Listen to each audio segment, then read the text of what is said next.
Salut tout le monde, bienvenue à la Règle de 3 podcast, le podcast où on décortique le milieu de l'humour comme des petits bijoux qu'on est. Je suis avec mes acolytes Olivier Foy et Charles Deschamps. Ça va les boys? On veut bien, toi? Yes, ça va super bien aujourd'hui. On reçoit une merveille de la nature, un humoriste merveilleux qui a un podcast qui s'appelle Avant de mourir, une tournée qui s'appelle Tâche, un livre qui vient de sortir qui s'appelle Invincible, où il décrit comment il a créé son premier spectacle, c'est ça? Oui. Puis on l'entend aussi souvent à Énergie, la radio d'Énergie. Très content de le recevoir. Simon Delille était avec nous autres. Merci! Yeah! Salut les gars! Comment tu vas, le beau Simon? Ça va super bien, je suis content d'être là. Je suis tombé dans le loophole, la règle de 3, parce que je savais que ça existait, mais tu sais, il y a tellement de podcasts. Puis à un moment donné, de même, je l'ai vu dans mon Spotify, puis j'ai commencé à rentrer dans ce trou du lapin. Puis c'est très mon genre, évidemment, là, avec ce qu'on fait, puis je suis très dans la suranalyse des patentes, moi aussi, là. Fait que je vous écoute, puis des fois, je suis debout dans mon salon, comme c'est pas ça que ça marche, ça va avec les gars! Ouais, parce que là, c'est un peu stressant, j'ai l'impression que c'est notre examen de fin d'année. Ouais, parce que Ah non, mais c'est pas genre gérer. Il y a des fois que je suis content de pouvoir être avec vous autres pour vous dire que moi, je pense que c'est plus ça. Puis c'est pas une question de moi, j'ai raison, vous avez tort, mais je trouvais ça drôle de venir vous jaser d'une coupe d'angle que j'étais. Exact. Le concept aujourd'hui, c'est Simon nous a dit j'ai bien des affaires à vous dire sur des épisodes que j'étais pas d'accord ou que j'ai une petite affaire à rajouter. Ouais, ou je veux ramener la discussion parce que peut-être, puis tu sais, on a discuté, puis peut-être que moi, je vais changer d'idée ou l'inverse. Un épisode recap. Ouais, exact. Un bilan de fin d'année. Exact. C'est souvent méta, on critique le milieu de l'humour, puis là, c'est nous autres qui va critiquer sur notre critique du milieu de l'humour. J'adore ça. J'amène ça à un autre niveau de méta, là. Fait qu'on peut commencer. Premier point. Écoute, le premier point, en m'en venant tantôt, j'écoutais l'épisode de Anaïs Favron, tu sais. Ouais. Puis vous parlez de l'émission Le Prochain Stand-Up, puis que moi puis Charles on a été en finale ensemble, que moi j'ai gagné. Puis tu sais, vous comparez avec En route, évidemment, là, la comparaison se fait, tu sais. Puis tu sais que En route, on voyait plus... Toi, t'as vraiment vécu les deux, là. T'étais loin d'En route. En route, j'ai fait une ronde, c'est tout. J'ai été sorti par Yannick Demartino en première ronde. Dans ma tête, tu t'étais rendu loin. Tu m'avais marqué En route, je l'avais trouvé super bon. Il avait super bien été, moi puis Yannick, honnêtement, ça aurait pu être un ou l'autre. Puis il m'a éliminé première ronde. Puis l'année d'après, 2012, il n'y a pas eu d'En route. Puis j'ai fait un gala. Fait que c'était terminé, je peux pas faire les autres. C'est pour ça que j'étais pas retourné. Donc c'est la meilleure raison pour ne pas reparticiper. Puis tu sais, moi, quand anecdote, j'ai peut-être déjà compté, mais quelques jours, semaines avant les auditions d'En route, j'avais eu une crise d'hypoglycémie, j'avais fait un blackout, je m'étais fracturé l'épaule, je m'étais brûlé le pied dans mon propre calorifère. Fait que quand j'étais arrivé aux auditions pour En route, j'avais une canne, j'avais une espèce de gros... j'avais pas de souliers, j'étais pas capable de mettre des souliers. Puis moi, j'avais préparé un numéro qui avait pas rapport avec ça. J'ai fait mon numéro, puis tout le long, Éric Bellé, Dominique Anctil, me semble, il me regarde, tu sais, ça rit. Puis après, le numéro, faut comme, OK, mais pourquoi, tu sais, le setup? Puis là, je leur explique ce qui m'est arrivé. Ils ont quasiment plus ri à mon incident que pourquoi t'es venu en personnage pis t'en as pas parlé? Ouais, c'est ça, mais j'étais pas encore prêt d'en parler, c'était encore un petit peu chaud, mais fait anecdote. Ouais. Mais tu sais, En route, puis tu sais, oui, c'est sûr que la comparaison se fait au niveau de la compétition, tout ça, mais le mandat est pas du tout le même le prix est pas rapport, tu sais. Tu peux pas mettre quelqu'un qui faisait En route, qui vient de commencer, puis dire ton prix, ça va être 1 heure à juste mourir, parce que c'est ça le prix là, du prochain stand-up, c'était ton show solo en promo à Juste pour rire, des chroniques à la radio, puis un montant d'argent, tu sais. Fait que c'est sûr qu'il faut que tu prennes du monde plus établi, qui ont de l'expérience un peu plus, parce que si t'arrives jusqu'au bout, faut que tu présentes 4 numéros de tête, puis si t'arrives jusqu'au bout, ben on te donne un show solo dans quelques mois, des chroniques à la radio. Fait que si tu prends quelqu'un qui ça fait 1 an qu'il en fait, c'est pas payant pour lui, pour personne de faire ça, tu sais. Fait que oui, le format se compare évidemment, mais c'est sûr que tu vas pas chercher le même genre de monde, puis mais dans le monde qui fait de l'expérience, il y avait toi, moi, Coco. Il y avait Coco, mais tu sais, expérience. Joe Corm, j'avoue. Il y avait Joe Corm, il y avait Reda, il y avait Pascal Cameron, il y avait il y en avait un peu moins, évidemment, il y avait toutes sortes d'acabis, mais c'était plus pour donner un genre de petit oomph à du monde qui en font déjà, puis que pas ça stagne, mais qui sont ils pourraient être un petit peu plus haut. On va leur montrer aux gens que c'est des humoristes de métier, de profession. Voilà. Puis c'est dans comme vous disiez, c'est pas nécessairement le gagnant qui a gagné le plus à ce show-là, parce que tu sais que Joe Corm, je pense à Val Belzile, je pense à des gens comme ça qui ont été vus.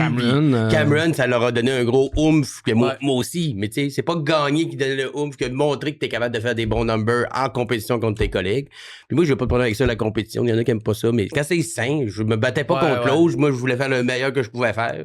Après ça, on verra ce qui va se passer. Puis anyway, ça reste quand même, c'est les juges puis le public qui décide. Fait que même si t'es en compétition avec ton collègue, c'est pas entre vos mains qui se démarque le plus. Exactement. exactement. Puis tu sais, oui, c'est sûr qu'en route, c'était le fun d'avoir des petites bébites puis les voir grandir dans ce concours-là. Il y avait peut-être un peu moins cet aspect-là dans le prochain stand-up parce que c'était des gens déjà qui se connaissaient plus humoristiquement parlant, mais dans ma tête, c'est comparer les deux, le format, oui, mais tu sais, les gens qui le font, c'est autre chose. J'avoue que c'est sous le chapeau d'un show sur le stand-up. Mais tu sais, t'as Masterchef, puis t'as des émissions de cuisine. Masterchef Québec, puis USA. Les chefs, c'est des chefs. Masterchef, c'est des gens amateurs qui cuisinent bien. Mais c'est pas, puis c'est le même format, mais c'est pas le même mandat. Le gars qui est chef dans un bon restaurant à Montréal. En même temps, le premier gagnant d'En route, c'était Étienne Dano. Le premier, je me souviens plus dans l'autre. Jérémy Demé. C'était Jérémy Demé. Jérémy Demé, mettons, à l'époque, y avait-tu une heure de stop? Peut-être pas. Mais tu sais, au début, dans la route, on parle aussi d'une autre époque. Là, il n'y avait pas le même bassin d'humoristes qu'en 2020.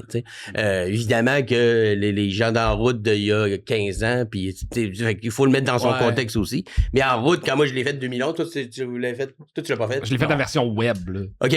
C'est plus tard. Puis déjà là, c'était déjà des humoristes plus établis. T'sais. Ouais, c'était Pierre-Yves qui avait gagné. Je pense mon année. C'est déjà du monde plus rodé. Moi, quand je l'ai fait en 2011, j'ai pas de souvenir de tout le monde qui était là, mais il y a des bébites là-dedans qu'on n'a pas jamais revus. C'était divertissant de voir les auditions aussi, puis du monde qui se pointe pas de texte, puis sont comme, plus proche, je vais improviser. C'était plus proche de quel talent que de Star Academy. Là, tu vois ce que je veux dire? Là, c'est que le gars peut venir jongler avec des boules de quilles. Il y avait de la magie, c'est vrai. Il y avait des affaires un peu fucked up. Il y avait un côté un peu, pas freak show, mais à large. C'est pour ça que les deux, la comparaison, c'est sûr qu'elle est naturelle, mais c'est pas le même mandat. À date, la première critique que j'apprends, ça va bien. Mais c'est pas une critique, selon moi, c'est une comparaison qui se fait, mais sur quelques aspects, mais dans l'ensemble, c'est vraiment différent. Puis de gagner en route, de gagner le prochain stand-up, tu dirais-tu que ça l'a fait pour toi, vraiment la bougie d'allumage de ta carrière? Ça a donné, c'est sûr, ça a aidé beaucoup. Moi, c'était pendant la pandémie. Fait que ce que j'aurais pu récolter dans l'immédiat, ça a été un peu plus long à l'avoir. Mais ça m'a permis de faire des chroniques à radio qui m'ont donné du temps de radio que j'aurais pas eu sinon. Fait que oui, ça a donné un oomph. Évidemment que c'est dur de dire si je l'avais pas fait, est-ce que j'en serais là aujourd'hui? Je pense pas que j'en ferais plus. Mais c'est sûr, ça a donné un petit boost que c'est dur d'avoir un autre événement qui aurait pu donner ce oomph. Puis des fois, dans la participation, c'est pas la participation même, mais c'est genre comment t'es présenté dans ce truc-là qui te démarque. Je me rappelle, mettons, de Mariana Madia qui te dit Chris, t'es bon, fait longtemps, genre, c'est comme... Ben, lui, il est là pour venir gagner. Ouais, exact. Je me rappelle qu'elle nommait « Tu mérites déjà plus que ce que le show a à t'offrir. » Mais ça, ce commentaire-là, pour les gens qui aiment Mariana, mettons, ou les gens qui écoutent, d'être valorisé par quelqu'un de l'industrie, ça vaut autant ou plus que le prix même. Mais j'avais eu quand même une couple de messages de certains collègues qui, genre Jay Fournier, je me rappelle, qui m'a écrit quand la liste des participants sont sortis. Bon, le vieux vétéran qui vient nous rincer. Je suis comme, oui, c'est ça. Mais c'est ça que je m'en viens faire, là. Tu sais, je viens pas ici. J'ai plus à perdre qu'à gagner de ce show-là. Tu peux pas faire éliminer en première round quand t'es Simon Delille à ce show-là. Non, là, tu sais, je sais pas si ça m'aurait nuit, mais clairement, ça m'aurait pas aidé, tu sais. Le gars, qui avait 10 ans qu'il en fait, puis il se fait sortir par un gars que ça fait 2. Ça donne pas un je vais aller le voir, lui, le vieux vétéran pas assez bon pour passer à la deuxième round. Fait que j'avais plus à perdre en théorie qu'à gagner, mais l'idée de me battre contre moi-même puis d'amener le plus possible, puis vu que j'étais je suis encore, mais beaucoup auteur dans ce temps-là, je faisais de la scène tout le temps, mais on me voyait pas tant que ça sur les grandes scènes pour montrer, regardez, je fais aussi du stand-up, fait que les gens me connaissaient zéro, puis ils partaient de 0 à 10 ans d'expérience d'une shot. C'est un bel art à mettre dans sa manche. C'est vrai.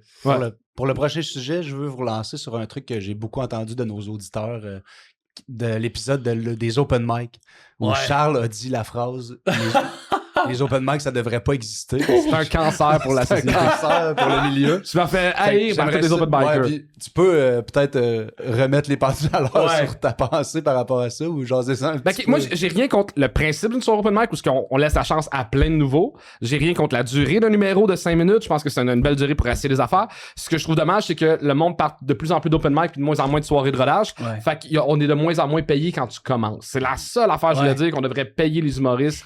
Plus, il y a trop d'open mic versus de soirées de rodage en ce moment à Montréal. C'est fucking drôle que le fond voulait vraiment valoriser l'humour pis de genre, hey, on devrait se payer pour notre art, puis là, les gens ont comme pris le côté inverse de comme si tu voulais tuer toutes ces opportunités. Puis tu sais, c'est même pas payé, dans le sens que tu sais, faire un show de rodage à 25-50, c'est juste représentatif de merci d'être venu. Là. C'est même pas une paye. Il faut vraiment que t'en fasses beaucoup des shows à 25-50. Tous les gens disaient que ça payait son paquet de clubs pis sa bière. Ben genre, exactement. Puis tu sais, là, ça doit pas autant que ça, 25, c'est plus 50, mettons, la base. Il y en de a encore rodage. 25, mais c'est En tout cas, 40-50. Faut que t'en fasses en tabarnak pour que ça soit comme dans ton budget. Ouais, même là, si t'en fais 2 par soir, 5 Ouais. jours semaine, tu vis pas. Là. Non, exactement. tu sais. Le jockey, ils m'ont donné 60. Ils ont augmenté, bon, yeah! Ben ouais. Mais surtout C'est que la bon. vérité, c'est que si tu fais un show open mic dans un bar puis qu'il y a du monde, t'as moyen de donner un montant. Ouais. Ça, Ouais. c'est juste, c'est malhonnête, mais moi, tu vois, je pense que le temps va te donner raison parce que les shows open mic, c'est pas aussi tight qu'un show rodage. Puis ceux qui sont tight iront plus dans les open mic. Tu vas juste avoir toujours ceux qui commencent. Peut m'amener, le home va s'atténuer de, hey, je peux peut-être payer, tu sais, ça coûte combien un open mic? 5 piastres? 5 piastres. Bon, mettons, je vais mettre 5 piastres de plus, puis je vais avoir de quoi de tête, ou beaucoup plus tête. À un moment donné, cette espèce Mais moi, d'effervescence-là juste va cette discussion-là s'atténuer. que What the fuck Kev, lui, ses soirées sont gratuites. OK. J'étais comme, tu nuis fucking à l'humour parce que si quelqu'un va voir un show gratuit pis qu'il a du fun, fait comme, ben, jamais je vais payer 10$ pour 5$ ou même 25$ pour aller voir un show, j'en ai des gratuits pis c'est le fun. Ou s'il haït ça, il fait comme, ben, je payerai jamais, c'est pas bon. Mais ça, dans le temps, ça dure pas. Parce que tu peux pas aller voir un show gratuit qui Ça fait est aussi 3 bon ans qu'un que ça show dure de- Non, son c'est impossible. open Ouais, mic, là. mais ça n'a pas été recréé par ben du monde, ce format-là. Il y a beaucoup de shows gratuits en ce moment à Montréal. Moi, qui reste, qui me perdure, Tant qui que ça. fonctionne. Ben, qui fonctionnent. Ils fonctionnent mal, mais il y en a. C'est rendu la nouvelle norme. Le monde ouais. veut juste du temps de scène, fait qu'ils organisent des open mic gratuits à la porte. Ouais. Mais ça, À part l'exemple que tu as nommé, je connais pas les Non, autres. sur maçon. Ah, le 26, Ouais. ouais, je comprends. Pour ou contre la formule française de demander comme un chapeau? C'est-à-dire que les gens mais donnent ça, une contribution déjà. volontaire puis tu splits ta gang. mais ça, moi, je suis pour n'importe quelle formule qui fait en sorte que l'artiste a au moins un petit quelque chose. Ouais, Ça n'a pas ouais. besoin d'être beaucoup. Il y a quelque chose de plus symbolique. Tu sais, il y a du monde qui font des open mic, ils ont des jobs dans la vie. Ils n'ont pas besoin de 25$. piastres. Mais il y a un symbole de respect de t'es venu sur une scène, t'as préparé Ouais. quelque chose, que ça soit beau ou non, là. T'as fait cet effort-là pour fuck all. Il y a un genre de. C'est un peu. Il y a même pas, tu sais, le gang, vous donnez-vous quelque chose. Ouais. Bon. Même si vous en donniez pas, c'est filmé, c'est sur le web, ils sont Ouais. vus par beaucoup de gens. Fait que si moindrement, ils ont un petit. C'est sûr qu'il y a des gens qui se sont fait appeler pour des patentes à cause qu'on passe au Ouais. gang show. Dans un show, c'est pas filmé d'un bar. Fait que moi, je suis juste venu te donner du stock, bon ou non, pour du monde qui sont là, qui boivent, qui ont payé, puis moi, j'ai fuck all. Il y a quelque chose de. Ouais. c'est- Moi, je rappelle que Quel Talent ne paye toujours pas le monde. Qui ça? Quel Ça, talent? c'est fucked Non. up. Non, mais non. Show Quel télé. Talent, t'es pas payé. Mais C'est c'est plus En payant deuxième par le round, t'es payé à gun. partir de la deuxième round. En première round, t'es pas payé. en audition, je veux dire. Non, non, devant le public, là. Mais c'est ça, mais l'audition est de public. Ouais. Mais tu fais quand même un Qui- numéro qui de a le 2 minutes. X ou non, ouais. OK. Mais tu sais, tu vois, ça, c'est un choix que tu fais en même temps. là. Ouais. Mais si Au t'es nombre assez de bon... commanditaires, là, ils peuvent, là. Ouais. Ben, tu sais, juste le prochain stand-up, moi, j'ai gagné 5000, puis Alex Vizorion, 20. Ça n'a pas de sens. Ils ont ça. quadruplé le cachet. Ouais. Moi, je savais que ça allait monter, les codes d'écoute avaient été bonnes. Fait que quand ils m'ont dit 20, je suis comme, tabarnak, j'aurais dû attendre, parce que je pense que j'aurais pu gagner la saison 2. Surtout, je pense que, sans rien enlever à Alex, je pense que la saison 2 était moins forte Ouais. que la saison 1. Parce que plein de monde avait fait la saison 1 déjà. Ben, Jonathan, il y avait, un des producteurs, après la saison 1, m'avait appelé, tu sais, pour avoir un peu un petit post-mortem. J'ai dit, trouve-en une couple de la saison 1 qui t'est fait revenir, qui sont sortis trop tôt. Comme Intéressant. Reda, mettons, moi, je l'ai sorti Oh, ouais. saison 1, Reda, puis Reda, il s'est pris contre moi. Peut-être, je pense que c'est beaucoup à cause de ça qu'il a pas passé, parce qu'il a été contre quelqu'un d'autre. D'après moi, il serait allé plus loin. C'est un exemple, il y en a d'autres. Ah, des Hey, Sam Lemieux, des, il y en a plein. oui, prends-en une coupe, pas la moitié. Prends-en, je sais pas, une dizaine, 8, 10 de Juste la saison assurer d'avoir 1. un bon niveau. Puis en Ouais. plus, le monde qui écoutait la saison 1, je dis, oh, Chris, il va retourner se défendre. Moi, je suis sûr que ça aurait été payant, mais ils ont recommencé à zéro. Fait que là, puis c'est plus dur qu'en route, là. C'est que tu trouves du monde qu'à la fin, ça se peut qu'il fasse un show solo. Fait que là, c'est pour ça que la saison 2 c'était dilué, là. Du monde là-dedans, première étape, il était déjà pas prêt, là. Ouais. Tu voyais comme, ouais, tu penses que t'as encore 3 numbers de même, puis un Ouais. show solo dans 3 mois, impossible. Fait que ça rend les choses moins lumineux, là, tu sais. Je Dans pense ton que show solo, t'as le droit de refaire les numbers que t'as fait Ouais, des rounds, là, ben tu sais. ça a été un concern que j'ai eu parce que dans Invincible, là, d'ailleurs que j'ai fait le livre, il y a, sur les 4 numbers que j'ai fait dans le prochain Z-Dub, il y en a genre 2,5 qui sont dans le show. Mais je me suis demandé, est-ce que, vu que je les ai fait à la TV, tu sais, j'ai eu ce concern-là, puis après j'ai fait fuck off, faisons-le, puis jamais personne m'a fait une mention de. Parce que le monde s'en souvienne pas. Ouais, puis il y a du monde qui sont contents de réécouter des numbers comme des tunes, des Oui, fois. mais ils se souviennent d'une joke ou deux. Ouais, exact. Ou mais jamais. À moins que tu sois un hardcore fan, Ouais. puis t'as écouté mon épisode de l'épisode 2 avec moi, le Tu l'as number. puis écouté t'as v'là écouté 2 semaines. comme si c'était Dark Side of the Moon, ici pour apprendre Time par cœur. Là. Mais le monde ne font pas ça. T'sais, fait que jamais personne. Plusieurs m'ont dit je t'ai connu à cause du prochain stand-up. Mais pas. Je suis déçu parce qu'il y a des numbers là-dedans que j'avais entendu au prochain stand-up. Ouais. C'est jamais arrivé. Jean-Michel Martel a capté beaucoup de numbers dans les galas dans les dernières années, puis dans son show, il y a un number qu'il avait pas mis, puis il se l'était fait Fait dire. demander en rappel à la fin du show, Ouais, puis ouais. le monde avait comme crié la ligne comme si c'était un show de rock, comme si c'était une tune à répondre. C'est genre, C'est hot que ses fans connaissent autant son stock. C'est pas le monde va pas t'en vouloir. Si tu fais un show, puis là, 2 ans après, tu fais un autre show avec un autre titre, puis il y a comme 20 minutes pareil, là, je comprends. Parce que, mais sinon, tu sais, je travaille avec Marilyn qui fait un show avec Sam Cyr, 45-45. Puis t'es là, mais ce numéro-là, je l'ai fait beaucoup. Tu l'as fait beaucoup où? Au bordel? Les humoristes l'ont vu. Les gens l'ont pas vu, ce numéro-là. Ou dire, mais je l'ai fait une fois, c'est un gars-là qui a passé à Uni. Hey, on s'en calisse. Mais là, il est taille, ce numéro-là brûle là, justement. Là, on passera du nouveau stock prochainement, puis elle l'a fait. Puis pas eu aucune mention. Il servira pour des extraits, au contraire. Nous, on pense qu'on l'a fait devant ben de monde, mais personne ne l'a vu. Moi, je voulais juste redire que les open mic, j'aimerais ça qu'on paye minimum 7$ pour payer mes tickets de métro aller-retour. Ah, mais c'est ça que Gaëtan disait, le 25 du bordel, c'est... J'ai crissement peur de skipper la gate puis de pogner un ticket. Regarde, même si c'était 10, 15 piastres, c'est pas tant le montant que, regarde, t'es venu, t'as 2 bières, 15 piastres, mais merci. C'est pas, c'est plus la symbole que le montant en tant que tel. Parce que je sais que le monde qui font ça, ils en font de l'argent, là. T'sais, si ta salle est pleine à 5$, il y a 80 personnes, puis ils boivent, puis le bar te donne une cote de son bar, puis tu donnes rien.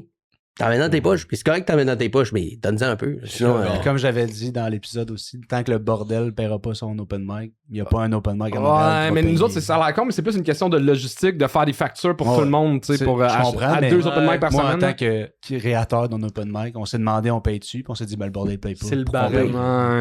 L'open mic n'est pas payé. L'open mic n'est pas payé au bordel. Il y a des consos. On a droit à une conso. Ouais, il y en a un au vieux Saint-Tube aussi. Ouais, c'est ça, exact. Ah, ben, tu sais, peut-être que c'est le bordel aussi.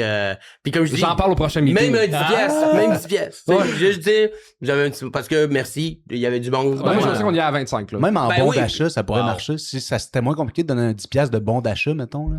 Parce que le monde, moi, en tout cas, à chaque fois que je vais au bordel, je trouve que c'est cher, mettons, manger ou whatever. Un 20$ à prendre au bordel, déjà. Tu sais, comme t'es ici, on donne une consommation, puis un 20$ que tu peux manger puis boire autre chose après. Si c'est moins compliqué pour les factures, je pense que ça serait de quoi que le monde aimerait. Ou tu le fais, si c'était drôle, je te donne 20$. Ça, c'est le gang show. C'est ça, exact. Ça serait fou que le gang, ça soit ça. Si t'es gagné, t'as pas ta paix. C'est au pro-rata. C'est 3 minutes aux 50$, mais si t'as fait une minute et demie, je te donne 25$. On peut passer à ton prochain sujet. Simon. Oui! OK. Il faut arrêter d'entraîner ChatGPT. Il y a Étienne qui parlait de ça, là, que je demande à ChatGPT. Il faut arrêter. Parce qu'il devient de plus en plus bon. Puis ça, là, c'est coq-bloc.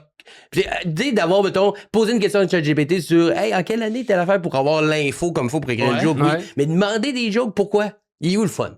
Moi, je me rappelle pas qu'on a parlé de ça. Ben, moi, je le fais. Ah ouais, demander des jokes? C'est une très mauvaise idée. Moi, je vois pas l'intérêt. Moi, je vois aucun intérêt à ça. Ton argument, c'est qu'il faut pas l'entraîner à ce qu'il devienne meilleur? En joke? Oui, parce que tu sais, si tu veux donner oui, parce qu'il devient meilleur, là. Crissement, là. Il devient meilleur. Parce que c'est vrai que si tu demandes à ChatGPT, même, je pense que c'est Bulldog qui avait demandé genre des jokes de roast sur moi. Puis il y en a des bonnes, là. Mais il est où l'intérêt que ce soit Chat qui les a écrits?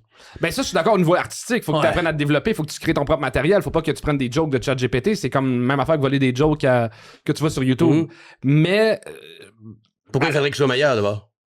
En fait, je pense que l'artiste doit s'adapter à sa réalité qui est le milieu. Tu sais, comme les clubs vidéo devraient encore exister sinon, là. Ah non, il y a un outil qui existe qui est ChatGPT qui est en train de devenir meilleur pour écrire des jokes. Est-ce qu'on a arrêté de faire des films parce qu'il n'y a plus de clubs vidéo? Je pense qu'on va continuer à faire des jokes, mais il va falloir trouver une manière d'adapter son humour à ce que ChatGPT serait capable de faire ce qu'on fait.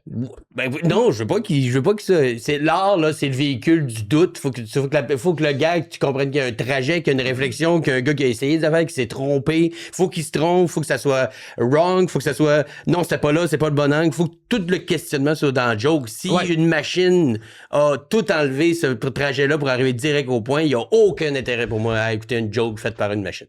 Ben, aucun. Je comprends, mais c'est parce qu'il va toujours rester anyway le delivery ou la personnalité. Tu donnes, toi, tes meilleurs procédés à un open micer, il sera pas un bon humoriste. Non, parce que c'est deux humains qui se parlent. Mais si je vous demande à ChatGPT des excellentes jokes puis je t'ai dit, comment tu vas savoir que c'est pas moi qui les écrit? Non, mais le principe, c'est quand même que pour moi, le stand-up, c'est un art de performance. C'est la personne qui performe, qui apporte son humanité dans la manière qu'il te raconte quelque chose. Non. Mais pour moi, demander à ChatGPT, c'est un auteur gratuit, là. Ça enlève des jobs aux auteurs, mais c'est... Ça enlève des jobs aux auteurs, aux créateurs, aux peintres, mais au-delà d'enlever des jobs, l'art, là, mettons, là, c'est tout ce qui nous reste Donc, on devrait pas t'engager comme auteur non plus. Moi? Ouais. Parce que je suis un être humain qui aide un être humain, oui. Les êtres humains devraient s'aider entre eux, mais tu devrais pas demander à ChatGPT de t'aider. Parce qu'ils deviennent plus bons là-dedans, puis il n'y a aucun intérêt à juste... Il y a une satisfaction incroyable à un être humain qui aide un autre être humain. T'as déjà écrit pour des gens. Écrire une bonne joke pour quelqu'un, c'est presque aussi satisfaisant d'écrire une joke pour toi. Si c'est une machine qui te l'a donné, toi, t'es pas satisfait parce que c'est pas toi qui l'as inventé. Lui, il s'en calisse parce que c'est une machine. Personne gagne là-dedans. Puis là, ça devrait toujours être des humains qui est fait. Après ça, se faire aider pour des affaires plus logistiques, de demander de... Hey, fais-moi une liste de 10 noms de personnes connues en France. C'est correct, c'est de l'information. Mais de la création, puis de plus en plus, il comprend les procédés, puis il sait comment les faire, puis de plus en plus, des gens paresseux vont s'en servir, puis ça va être de plus en plus dur de savoir si tu l'as écrit ou non. Moi, je veux que les gens se trompent. Je veux aller voir des shows pas parfaits. Je veux... Mais en musique aussi, on a vu, il y a eu un groupe cet été, mais je sais plus du nom, 100% de ChatGPT, là. Ils ont été bookés dans des festivals, puis ils existaient même pas. Mais ça, il est où le fun? Mais je suis d'accord avec toi sur le principe de la créativité. Moi, je l'utilise pas pour qu'il me serve des jokes.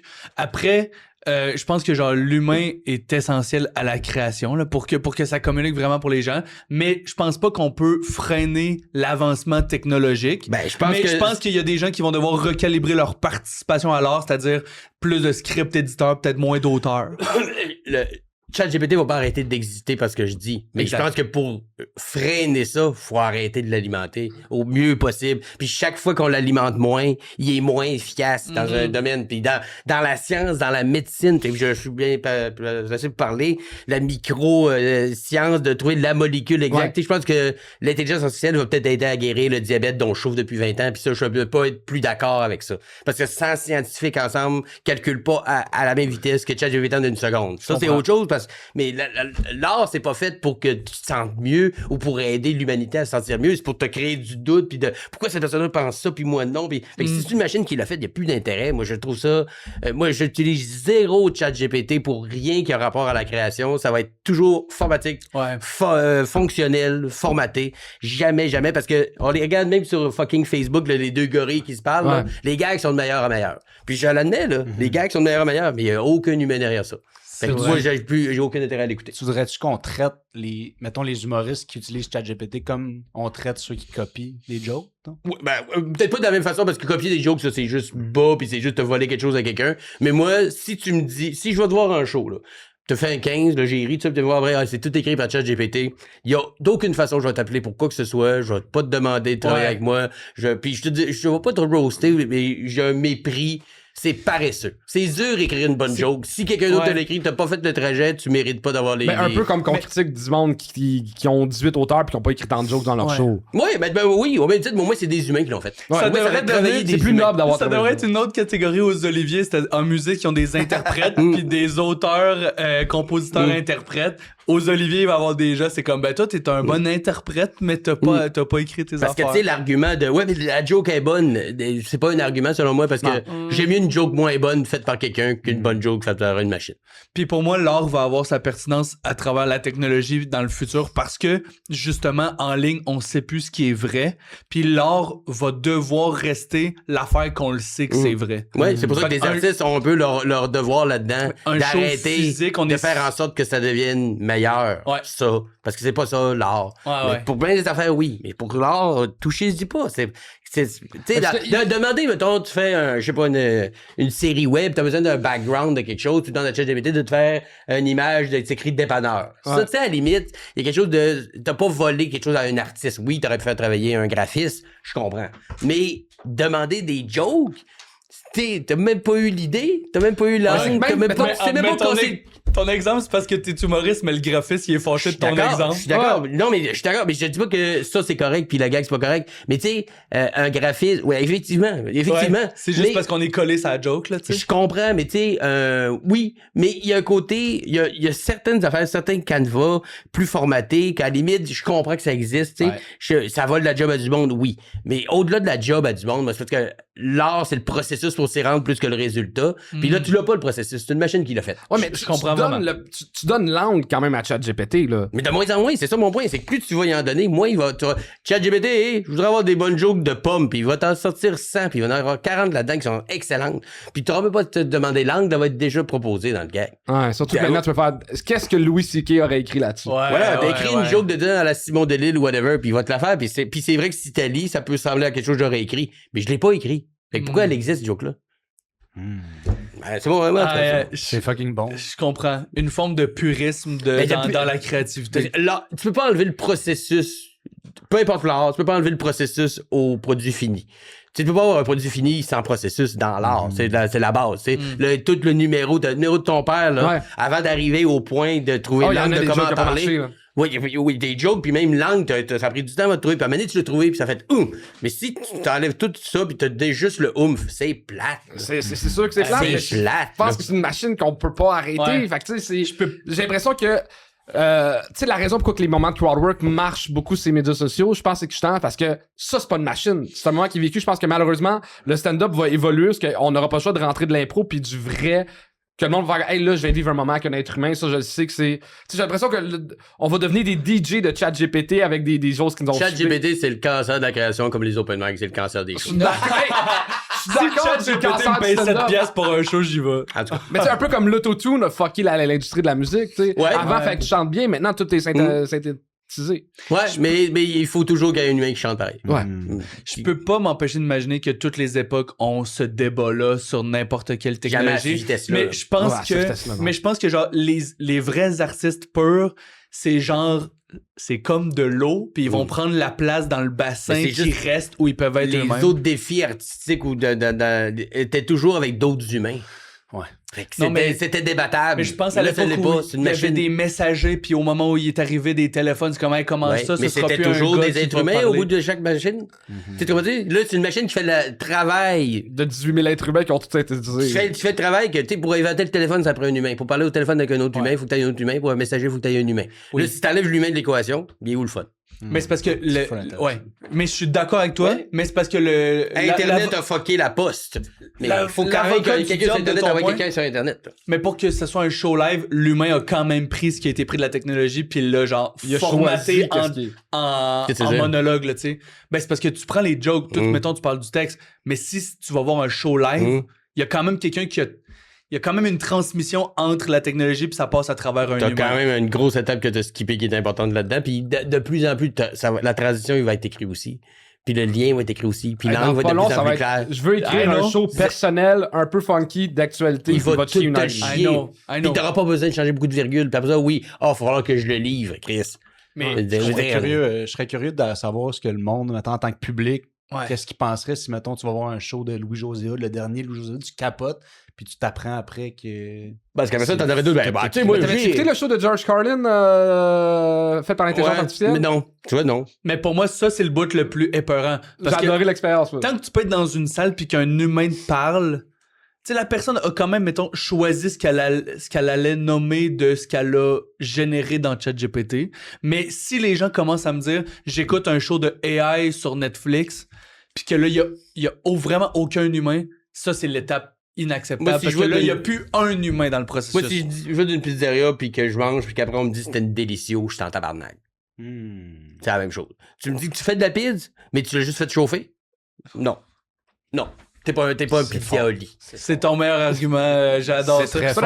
Mais je suis C'est d'accord avec toi depuis Puis- le début, c'est juste que j'essaie de trouver la vérité La en curiosité, avocat du puis diable. c'est vrai que c'est fascinant, puis c'est vrai que c'est... George Carlin, j'ai pas écouté, mais j'ai entendu parler. C'est vrai qu'il y a quelque chose de « oh shit », mais plus tu fais du « oh, je vais le regarder », plus ça devient meilleur. C'est ça l'affaire, c'est que en disant « mais j'ai juste regardé par curiosité, moi j'utilise pas ça, mais j'ai juste fait ça parce que si, mais c'est pas grave parce que je demande juste ça ». Mais tout ça, il retient l'information, puis on regarderait les jokes de ChatGPT de l'année passée, puis là, ils sont clairement plus tight, plus précises. Ouais. Puis là, bientôt, les angles vont être précis, ça va être clever, puis ça va être... Un être humain aurait pu penser à ça, mais c'est pas le cas. C'est très Je suis fort. d'accord. Ah, Je suis d'accord. On a le temps pour un dernier... Simon, un dernier... Un dernier, Chris, on a passé juste un. OK. Dans le bout où vous parlez de la liberté d'expression, de Jimmy Kimmel et tout ça, à un moment donné, tu dis l'humour, ça sert à amener une touche de légèreté. Je pense que c'est toi qui as dit ça, puis moi, je suis vraiment pas d'accord avec ça. C'est pas rendre des choses légères, c'est... L'humour, c'est le verre d'eau qui t'aide à avaler une pilule qui est dure à passer. Puis tout le monde devrait avoir le droit de dire des jokes sur n'importe quoi, mais avec la réflexion de... je vais peut-être me faire lyncher à cause de ça. Fait que si tu montes une scène scène, puis tu dis une joke, puis tu y as réfléchi, mais il faut que tu acceptes les conséquences qui peuvent venir. Cela dit, un gars comme Jimmy Kimmel, c'est sa job de faire ça.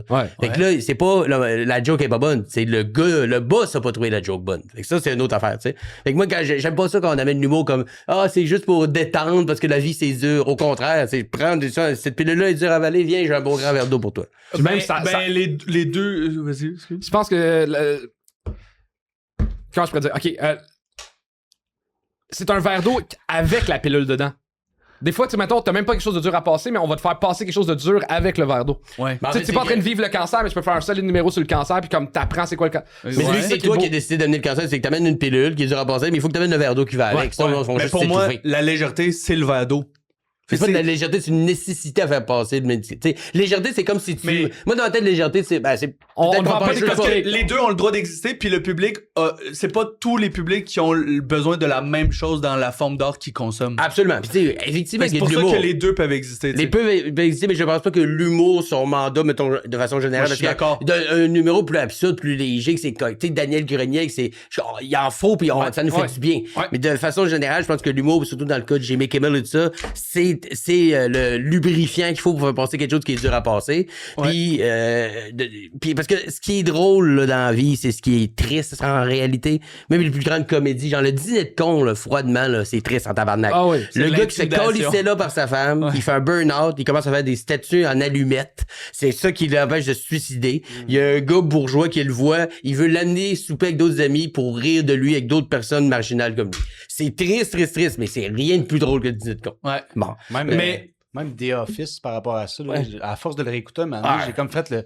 Chris, OK, leur vie à eux autres, c'est l'affaire la plus triste. Absolument. Je voudrais jamais avoir. Les personnages les plus drôles de The Office, c'est ceux qui sont les plus pathétiques, tristes, puis Dwight, puis c'est d'une vie horrible, mais c'est drôle en tabarnak. Mais moi, je considère qu'il y a tout le temps de la lourdeur dans l'art, mais tu sais, mettons même Daniel Grenier qu'on dit que lui, c'est purement de la légèreté. Moi, je pense qu'il y a des gens que ça leur fait 100% du bien, Daniel, parce que c'est le seul moment de leur journée où ils sont pas dans la lourdeur. Je suis totalement exact. Il devient 100% le verre d'eau parce qu'eux autres, ils ont tout le temps une pilule sur ses épaules. Je parle pas de l'artiste qui le fait, je parle de l'art en tant que tel. L'humour, c'est supposé être pas supposé, genre, tout le monde devrait faire ça. Tu sais, il y a toutes sortes de genres d'humour, comme il y a toutes sortes de genres de films. T'as Fast and Furious, pis t'as Le Violon Rouge, tu suffis pas du tout la même soirée, tu sais. Mais l'humour, mettons qu'on le prend comme art, je pense que c'est de réussir, c'est l'art qui réussit à faire passer des choses qui sont dures à passer. Moi, de façon générale, il y a du cas par cas. Je peux pas être plus d'accord. Je fais de l'humour noir aussi parce que je me dis de parler de sujets rough, ça le dédouane, puis c'est comme, on peut pas faire semblant qu'une situation existe pas.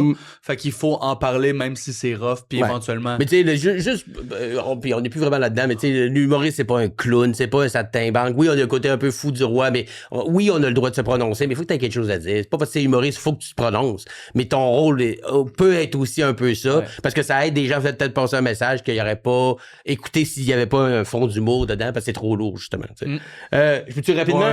Ok, rapidement. Un angle, le numéro, si vous parlez des angles, même vous vous perdez dans vos arguments, les gars. On s'est perdu dans cet épisode-là. Wow, c'est quoi?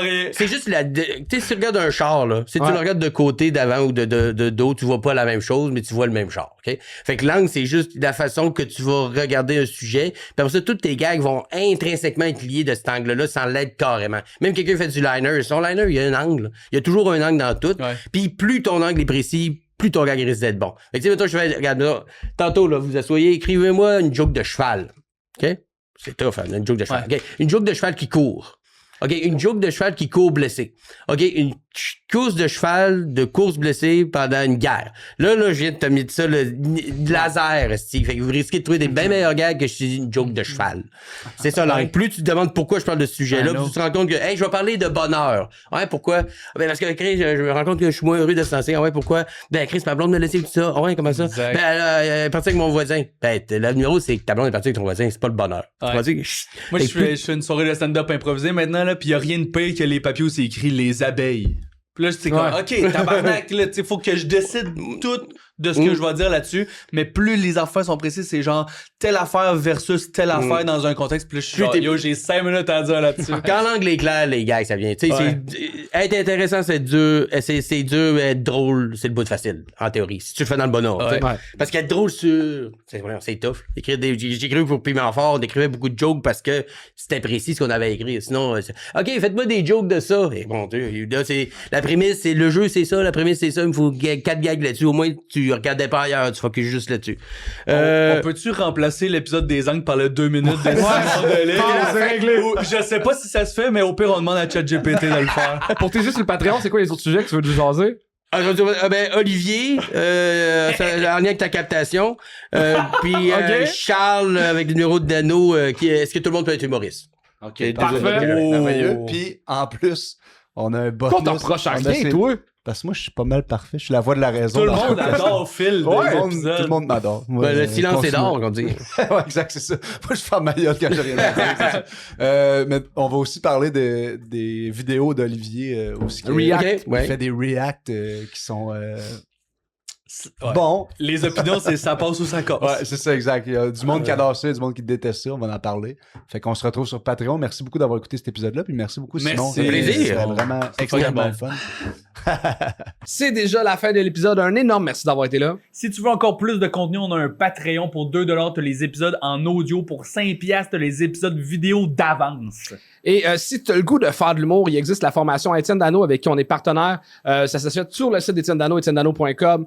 Dans formation, il y a un code promo règle de 3 en chiffres, ça te donne 33% de rabais. Sinon, t'as-tu d'autres choses à plugger? L'humour! L'humour, on est en show, checkez nos médias sociaux pour nos dates de spectacle. Et vive l'humour, vive le stand-up, vive la culture, vive la règle de 3. À bientôt.